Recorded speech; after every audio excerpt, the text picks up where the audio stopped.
Temu. Temu. False sense of privacy. But beware.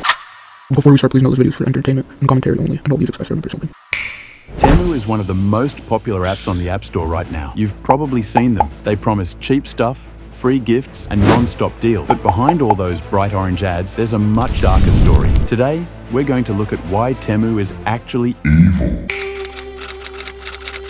How can they price things this low? And if it's real, what's the catch? All right, let's rewind.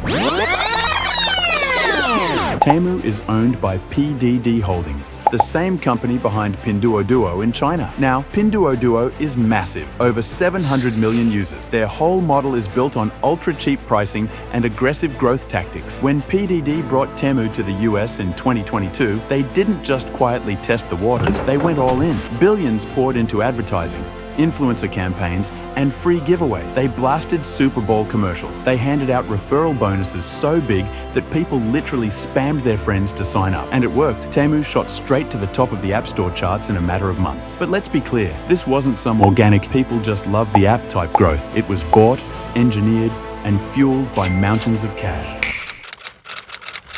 Also looked into, which you just touched upon, the addictive nature of the app. So I had a brainwave test where I had this headband strapped on, and they monitored my responses to shopping on 3 different apps. So I looked at Amazon, Temu, and also a gambling app.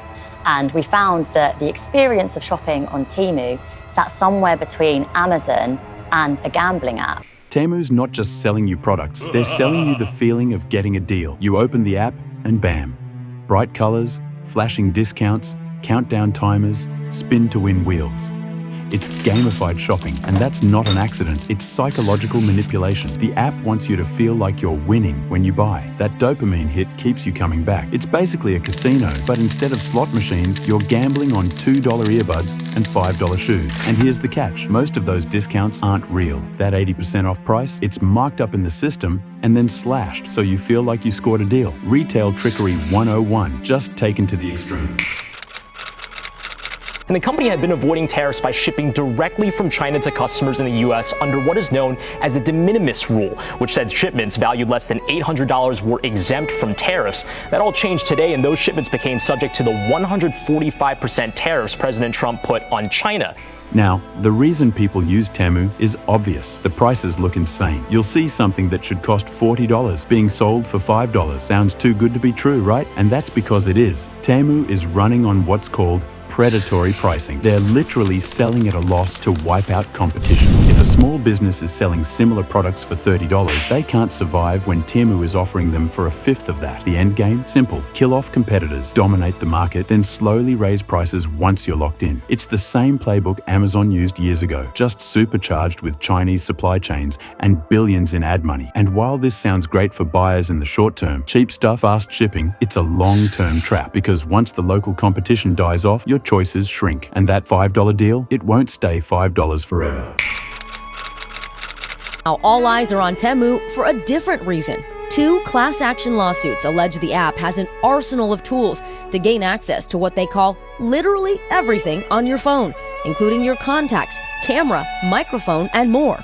Let's talk about the products themselves. Temu can get away with these prices partly because quality isn't always the priority. There are countless reviews online of clothes that don't fit, gadgets that break in a week, or items that look nothing like the picture. Now, to be fair, not everything on Temu is junk. Some items are decent, but it's a lottery, and Temu knows it. Their model isn't about creating loyal customers who trust the brand. It's about endless impulse purchases. Buy 10 items, maybe 3 are good, the rest straight to the trash. It's a cycle of cheap production and fast disposal. And let's not forget the environmental impact. Massive shipping from overseas, excess packaging, and products that aren't built to last. All to keep you stuck in the buy cheap, buy again loop.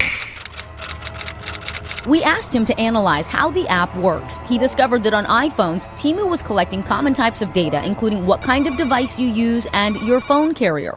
Here's where things get more serious. Temu collects a lot of data, way more than a normal shopping app should. We're talking your contacts, your location, your browsing behavior, maybe even device information. Now remember, Pinduoduo, their sister app in China, was actually banned from Google Play for carrying malware. Same parent company, same development DNA. That means when you download Temu, you're potentially handing over sensitive information, your shopping habits, your personal details, maybe even data from other apps. And why does this matter? Because data is the new oil. It can be sold, traded, or even used to influence what you see and buy. In the wrong hands, it's not just about ads, it's about surveillance. And with ties to a company that's already been flagged for security concerns, it's worth asking, is the price of that $3 phone case really worth your personal privacy? Based on national data, about 10 frauds, including identity theft, happen every minute, every 1 minute. In Illinois, it's about every 3 minutes. So this is huge. It's not just customers who get squeezed. Sellers and workers do too. Temu's marketplace forces sellers to undercut each other with rock-bottom prices or risk getting buried by the algorithm. That pressure trickles down to manufacturers, who in turn push factory workers harder and harder. Long hours, low wages, poor conditions, just so Temu can keep waving around that lowest prices flag.